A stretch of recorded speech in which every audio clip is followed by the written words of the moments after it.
Tenney? I think I'll talk to her. I was going to share with you my fascinating insights about wind turbines and also how I hate it when you never see the damn turbines turning around. But instead, we're going to be joined by Congresswoman Claudia Tenney. Ma'am, welcome to the broadcast. It's a delight. Well, thank you. It's great to be on. I actually feel the same way. I always see these windmills and think, why aren't they moving? Yeah. And so seldom are they. And you are a daughter of these green hills.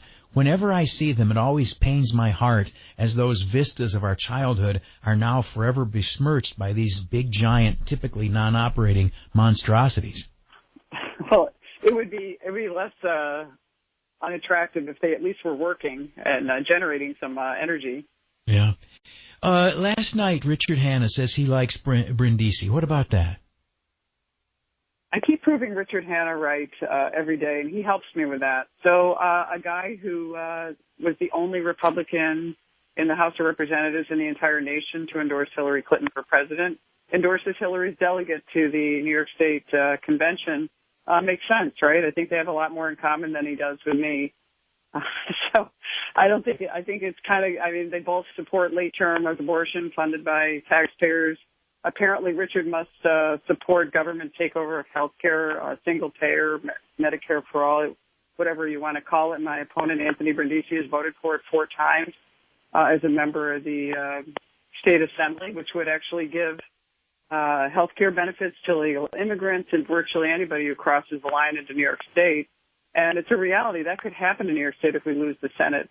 As far as that bill could become into law, it's something Governor Cuomo also supports. Let's see what else they probably have in common that he doesn't have in common with me. Hey, Richard did vote a couple of times against defunding Obamacare, so that maybe they do have something more on his voting record with that. I don't understand why. I think it's a little disconcerting to a lot of Republicans who, including me, and people who like me who went door to door, helped Richard Hanna to get elected. I helped him on a number of party lines in a couple of different cycles. I also actually donated to him because I wanted to see a Republican in that position, even though his financial wealth is many, many, many times more than mine. I mean, I like to call myself fractional compared to what Richard Hanna has, tens of millions or 30 or whatever he's worth, $30 million. So I am a little disappointed that the Republican Party, supported him. He carried the banner and he turned around and kind of punches us in the face in the end. I think that doesn't really speak well of him. Speaking of Claudia Tenney, member of Congress, it's important for you, the district, and the country to hold this seat, isn't it? I mean, this is a high-stakes race in which you are engaged.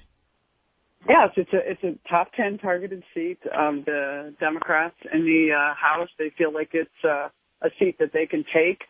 I won it by 7 last year. I'm considered the biggest financial underdog in the House, which means that I had more money spent against me than I had to defend. So my opponents in 2016 had about $16 million, and I had 3. Most of it came at the very last several weeks of the campaign when the Republicans finally decided to help me after I won the primary.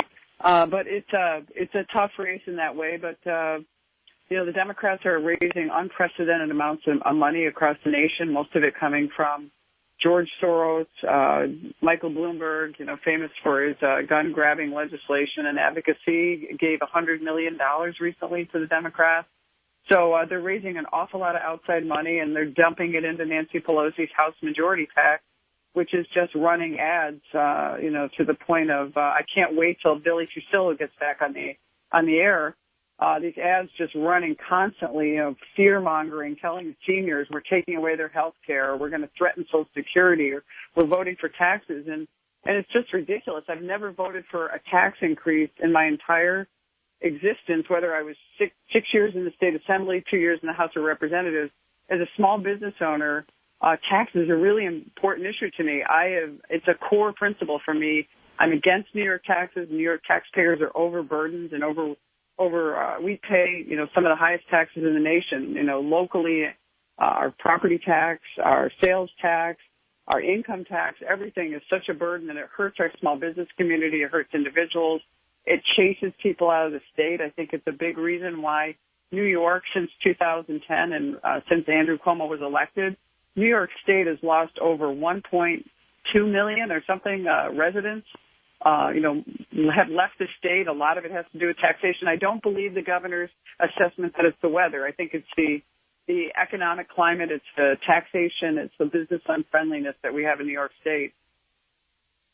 Speaking with Congresswoman Claudia Tenney, what have you done for us? How have you served this district, please, ma'am? Well, yeah, it's been a real honor and a privilege to serve in this district, coming in as an underdog, serving in a tough race, but also being able to develop a partnership with the President of the United States. I think our single biggest achievement, and I know the Democrats love to attack us on it, but you just can't argue the results of the tax cuts. I traveled throughout this district. I've been personally visited with over 50 businesses in New York's 22nd district, which is east of Syracuse. I've heard from or heard discussions from hundreds of businesses. I have yet to meet one, other than there were a couple of resistors, I guess, that my opponent put up, who have not seen a tax cut.